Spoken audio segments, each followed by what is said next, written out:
Battle Dress by Amy Efaw, Chapter 4. Monday, June 28th, 5 p.m. 1,000 new cadets and I marched onto the plain. Standing at attention in perfect rows, we faced our families. About 8 hours had passed since we'd last seen them. We spent those hours transforming while they'd been busy waiting. I could feel the excitement all around me. I quickly scanned the crowd for a glimpse of my family, wondering if they'd even bother to stay, but I didn't spot them. I was actually a little disappointed. I wanted them to see me standing here, to know that I had made it through this day. Together we raised our right hands and pledged to support the Constitution of the United States and bear true allegiance to the national government. Then, marching in 4 columns, we moved off the parade field. Left behind was the cheering, waving, picture-taking throng. Rank after rank marched forward for as far as I could see, down a road away from the granite buildings, north area, and the plain. Well, that's it. No going back now. "Dress it right and cover down," sang an upper-class cadet marching to the left of 3rd Platoon. My platoon. All the members of 3rd Platoon echoed him, imitating his inflection and volume. 4 squads made up 3rd Platoon. Cadet Daly and the 3 other squad leaders marched abreast, leading their squads of new cadets behind them. I remembered "dress right and cover down" from marching practice earlier in the day. Stay in line with the guys on your left and right and directly behind the guy marching in front of you. 40 inches all around. 3rd Platoon new cadets surrounded me on all sides. I felt as if I were just one bottle among many within a living, breathing Coke crate, rolling down a conveyor belt, and the space between me and any of them, 40 inches all around. "Mama, mama, can't you see?" The cadet who marched alongside us had a great voice, smooth and soulful, a voice that should have been captured on a CD somewhere breaking hearts. "What the Army's done to me!" I peeked at him out of the corner of my eye. He's the guy who taught us how to march. The only person who had smiled today, who had joked. Cadet Black, no pun intended. "Misery, oh misery," Cadet Black sang on, echoing the thoughts of my heart. We followed the companies ahead of us toward a huge brick building crouched near the edge of the Hudson River. "Is what the Army is to me." It felt good to be marching. No thinking, just marching. Mindlessly repeating back the phrases that Cadet Black shouted out. I could hear the roar of voices in the companies ahead of us, traveling over the warm air. The steady beat of hundreds of feet pounding the pavement in unison. Left, right, relaxed me. I felt my tense muscles start to unwind, like they did a couple of miles into an 8-mile run. And then I heard her voice. "Andy? Look, Ted, it's Andy!" It can't be. I darted a look to my left, and what I saw out of the corner of my eye, my mother, camera in hand, scrambling behind Cadet Black, almost stopped my heart. So they had stayed after all. "Do you think she can hear me, Ted? Come on, Andy, look at me, over here." Cadet Black scowled and then barked at us.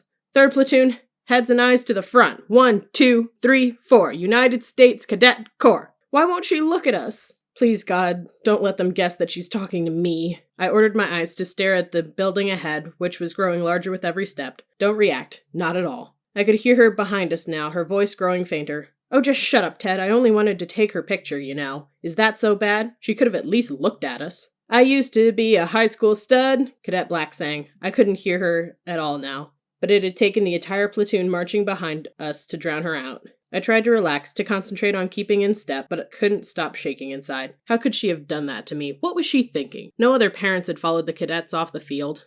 But then again, my parents were no ordinary parents. I should have expected it. During home track meets, my mother had trotted out in front of the starting line just as the starter's gun went off. She had made surprise visits to band concerts and award ceremonies. She had zipped up and down the aisles during my high school graduation. Every place that I was featured in any way, she and her camera arrived, behaving like a sugar-charged, lollipop-clutching kid in a toy store. And my dad was always in tow, grinding his teeth and looking uncomfortable, but powerless to stop her. "Now I'm marching in the mud." Tears settled into my eyes. My throat ached. No other parents had humiliated their new cadet like my parents had humiliated me. I yelled louder, trying to push it all away. "I used to date a beauty queen." My toes rubbed against my new stiff black shoes. My wool pants clung to the backs of my legs. Clipped hair prickled the skin between my shoulder blades. "Now I date my M16. Date my M16. Weird words, weird people, weird clothes. Suddenly surrounded by yelling, sweating, white over gray clad kids who only this morning were ordinary teenagers. I felt totally alone. We reached the building and 1 squad at a time filed inside a huge auditorium. Air-conditioned plushness greeted us. It looked like a fancy concert hall with its rows of crushed velvet seats. But instead of containing the cultured sounds of an orchestra, the place rocked with loud chanting and stomping feet. "Fill up this row, beanheads," Cadet Daly shouted at us over the roar. "And keep your skanky bodies off the seats until you're ordered to sit."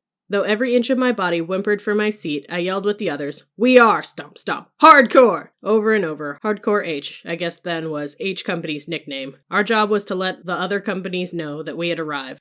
My seat was soft and comfortable when we were finally ordered to sit. The air conditioning cooled my skin, making me both refreshed and sleepy. This was the only relief any of us had had all day, and Cadet Daly knew it. Listen up, knuckleheads. Don't let me catch any of you racking in here. You will not be comfortable. That's an order. You will sit at attention. He peered down our row to ensure each of us was listening.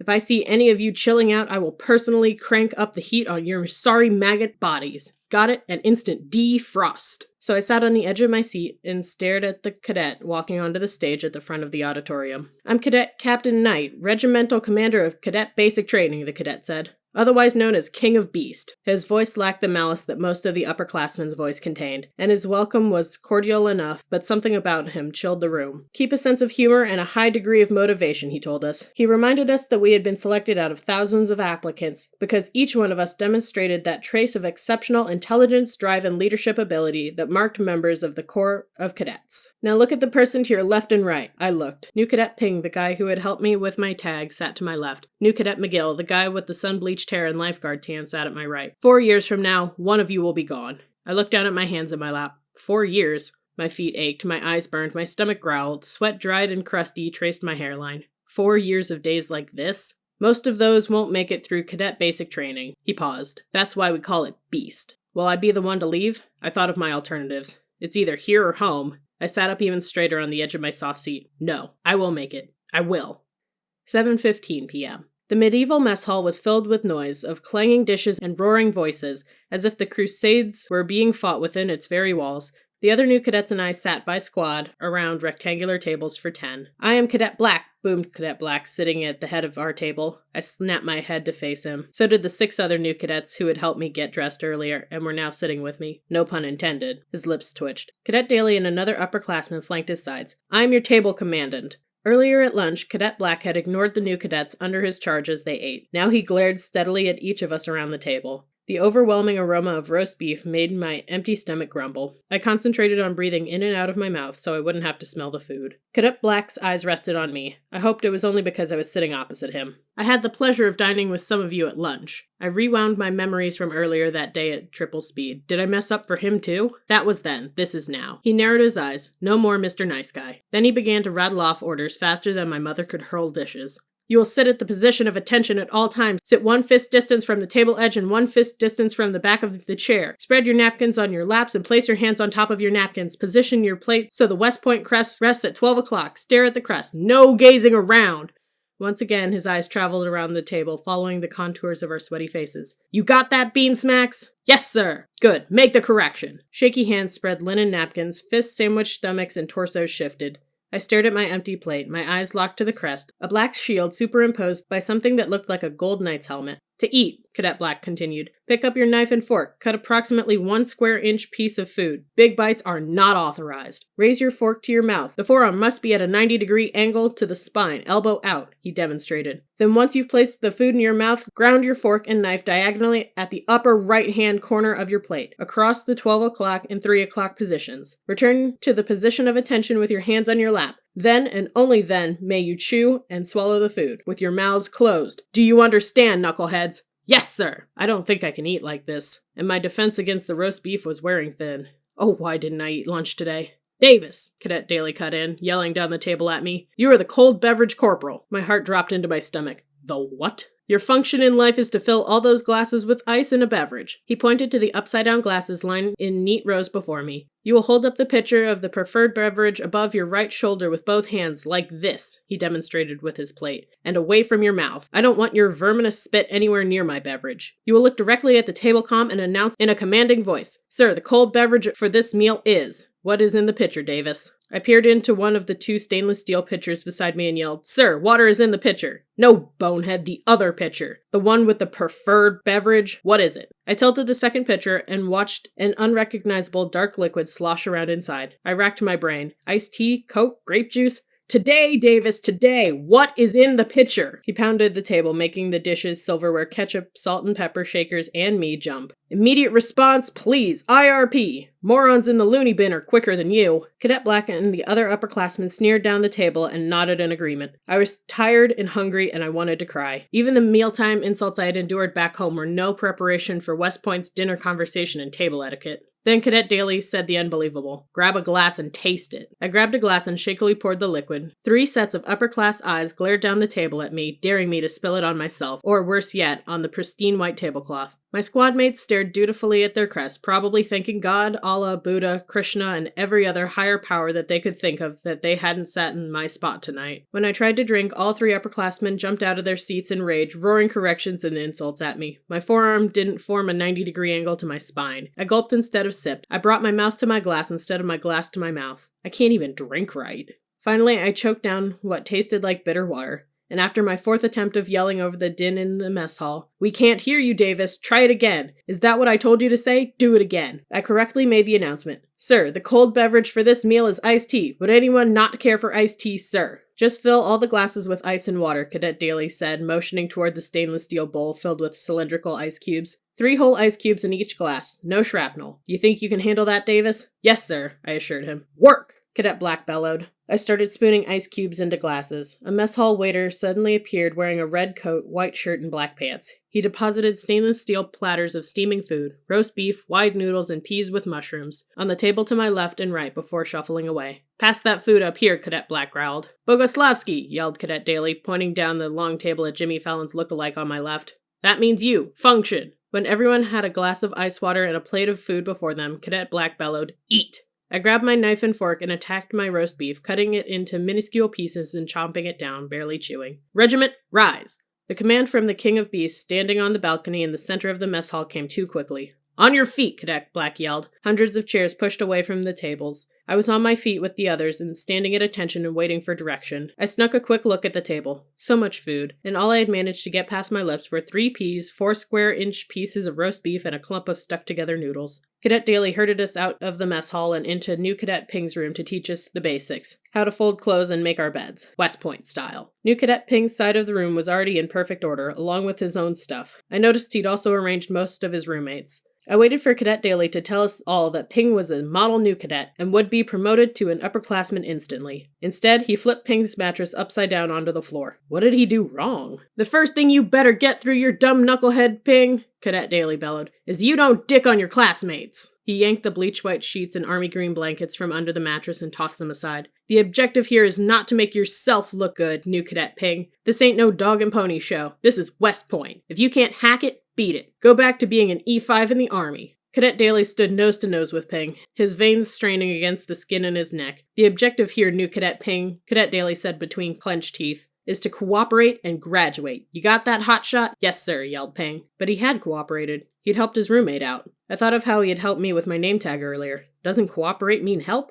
But I wasn't sure what anything meant anymore. Cadet Daly turned from Ping, stepping over the crumpled mound of bedding, and walked over to the dismantled bed. "Get over here, Ping," he snarled. "I'm going to show you miserable maggots how to properly make a bed." He eyed Ping with disgust. "And Mr. Combat here," he flicked the multicolored rectangular pins that lined up on Ping's chest, "is going to be my demonstrator." Where Ping had medals, our uniforms were bare, including Cadet Daly's.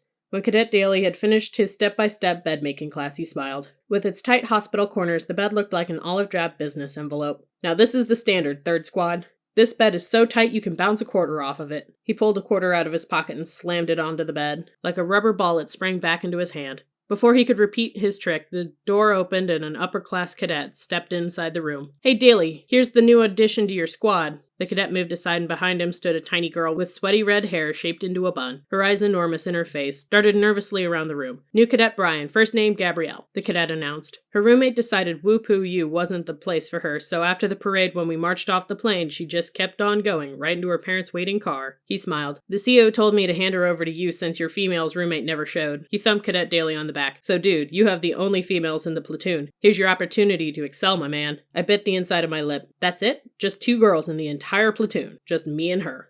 After Cadet Daly released us back to our rooms, the first thing Gabrielle did was make her bed, flawlessly. Then she helped me with mine. My brother graduated from the Naval Academy 2 years ago, she said as we crammed my black and white striped mattress into a white mattress cover. He taught me how to do all this stuff. We heaved the mattress back onto the springs and sat down on the bed to rest. He just made first lieutenant in the Marines. I ran my hand along the metal footboard of my bed. I could sense her looking at me, waiting for a response, but I didn't have one. I had no idea what a first lieutenant was. That's a pretty high rank, you know. She grabbed my pillow and shoved it into a pillowcase. He told me, Gab, keep a sense of humor. It's all a game. Play it the best you can. She tossed the pillow on my chair. I don't know about you, but I've seen nothing, absolutely nothing, funny about this place. She untied, then retied her shoe. All day, all I could think of was my mom and dad. She turned to look at me. You know what they said to me right before I left?